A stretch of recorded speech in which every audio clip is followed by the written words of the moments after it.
Hello students, मानचित्र प्रक्षेपों की मापनी, scale of the map projection. आज के इस लेक्चर के बाद में आप समझ पाएंगे कि मापनी क्या है। What is scale? पृथ्वी का अर्धव्यास, रेडियस ऑफ द अर्थ, एवं मानचित्र प्रक्षेप को बनाने के लिए रिड्यूस्ड रेडियस की गणना किस प्रकार की जाती है। प्रक्षेप की मापनी, इससे पूर्व यह जानना जरूरी है कि मापनी से क्या तात्पर्य है। पृथ्वी तल के किसी भी भाग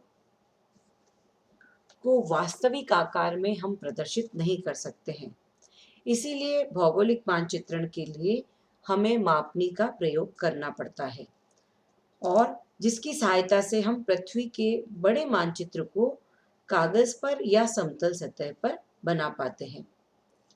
तो सामान्य शब्दों में यदि हम कहें, scale is a ratio between the distance on a map and corresponding distance on the earth।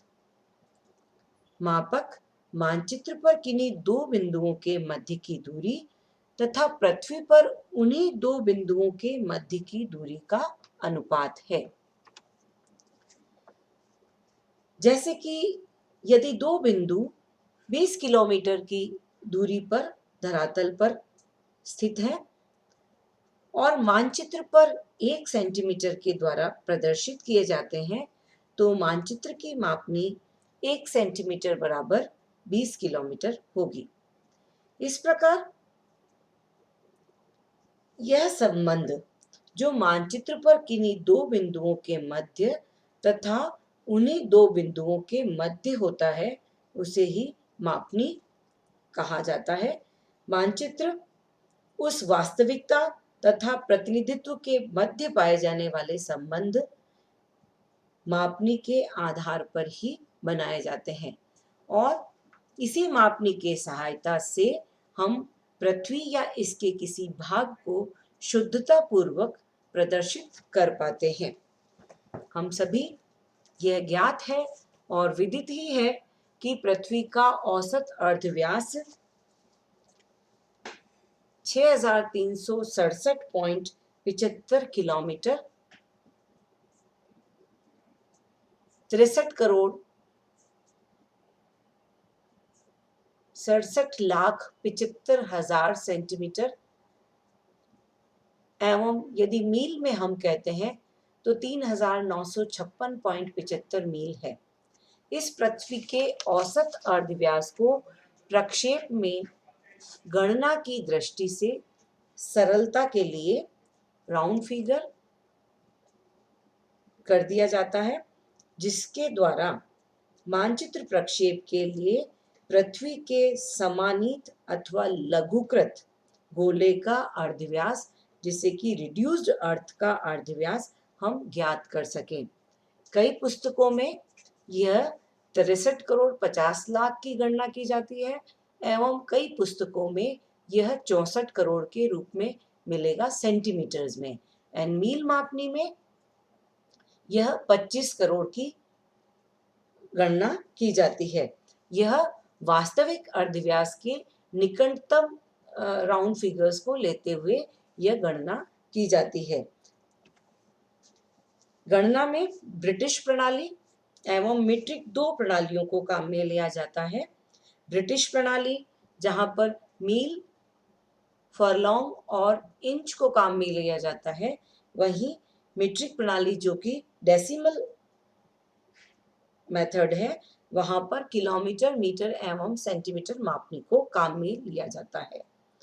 तो चलिए हम देखते हैं कि यदि किसी प्रक्षेप के लिए मानचित्र पर मापनी 1:12 करोड़ 50 लाख दी गई है, तो उस पर मानचित्र प्रक्षेप की रचना के लिए पृथ्वी के लघुकृत गोले का अर्धव्यास ज्ञात करेंगे। लघुकृत गोले से तात्पर्य रिड्यूस्ड अर्थ। यदि हम सेंटीमीटर्स में गणना करें तो यह गणना इस प्रकार होगी कि चूंकि 12 करोड़ 50 लाख सेंटीमीटर धरातल पर प्रकट किए जाते हैं मानचित्र पर 1 सेंटीमीटर के द्वारा। यहाँ पर मैं यह स्पष्ट करूंगी कि जहाँ हमने मापनी को समझा है उसी में मापनी के प्रकार में यह जो विधि दी गई है इसे आरएफ के नाम से जाना जाता है। आरएफ अर्थात रिप्रेजेंटेटिव फ्रैक्शन।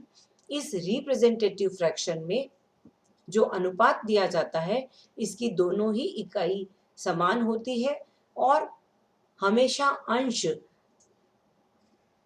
1 एवं हर उसके अनुपात को प्रदर्शित करता है। अंश का तात्पर्य मानचित्र की दूरी एवं हर का तात्पर्य धरातल पर प्रदर्शित की जाने वाली दूरी का अनुपात। यहाँ पर प्रश्न में 1 सेंटीमीटर मानचित्र की दूरी धरातल पर प्रदर्शित की जा रही है 12 करोड़ 50 लाख सेंटीमीटर के द्वारा। अतः यदि हम इसे 1 सेंटीमीटर पर गणना करेंगे तो 1 सेंटीमीटर धरातल पर प्रकट किया जाएगा 1:12 करोड़ 50 लाख सेंटीमीटर के द्वारा। और इसी की गणना यदि हम धरातल के इस वास्तविक अर्धव्यास के निकटतम गणना को यदि हम लेते हैं 63 करोड़ 50 लाख सेंटीमीटर धरातल पर प्रकट किए जाएंगे इस सूत्र के द्वारा। तो इस प्रकार से पृथ्वी के लघुकृत गोले का अर्धव्यास हमें प्राप्त होता है, वह होगा 5.08 सेंटीमीटर।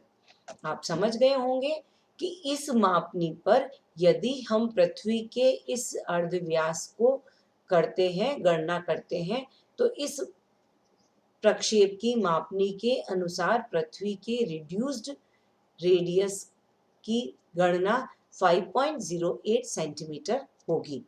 यदि इसे हम आगे चलें, इसी गणना को यदि हम ब्रिटिश प्रणाली में करते हैं इंच हेतु, तो प्रश्न आरएफ के अंदर मैंने आपको स्पष्ट किया है कि इसकी इकाई हम दोनों ही माप प्रणालियों में काम में ले सकते हैं। यदि आप सेंटीमीटर में गणना करना चाहें तो 1 सेंटीमीटर बराबर 12 करोड़ 50 लाख सेंटीमीटर होगा और यदि इंच में गणना करेंगे तो 1 इंच बराबर 12 करोड़ 50 लाख इंच की गणना होगी। जैसा कि सूत्र के अनुसार मैंने आपको स्पष्ट किया कि इसी सूत्र को हम प्रयोग में लेते हुए चूंकि 12 करोड़ 50 लाख इंच धरातल पर प्रकट किए जाते हैं मानचित्र पर 1 इंच के द्वारा, इसी गणना के आधार पर जब ये फाइनली हमें सूत्र मिलता है तो यहाँ पर 1/12 crore 50 lakh into 25 crore is equal to पृथ्वी के लघुकृत गोले का अर्धव्यास होगा 2 इंच, जिस पर मानचित्र का अर्धव्यास प्रदर्शित किया जाएगा।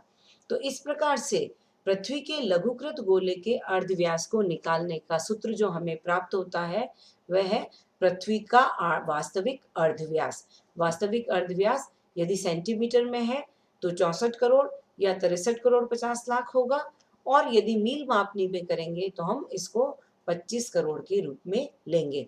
तो पृथ्वी का वास्तविक अर्धव्यास डिवाइडेड बाय मापनी की निरूपक भिन्न का हर, जो भी मापनी दी गई है इस निरूपक भिन्न का आरएफ जिसे कहा जाता है उसका अंश एवं हर। तो इस प्रकार से सूत्र क्या होगा, पृथ्वी का वास्तविक अर्धव्यास डिवाइडेड बाय मापनी की निरूपक भिन्न का हर। प्रक्षेप की मापनी की गणना के पश्चात ही पृथ्वी के लघुकृत गोले के अर्धव्यास से हम विभिन्न प्रकार के मानचित्र प्रक्षेपों की रचना कर सकते हैं।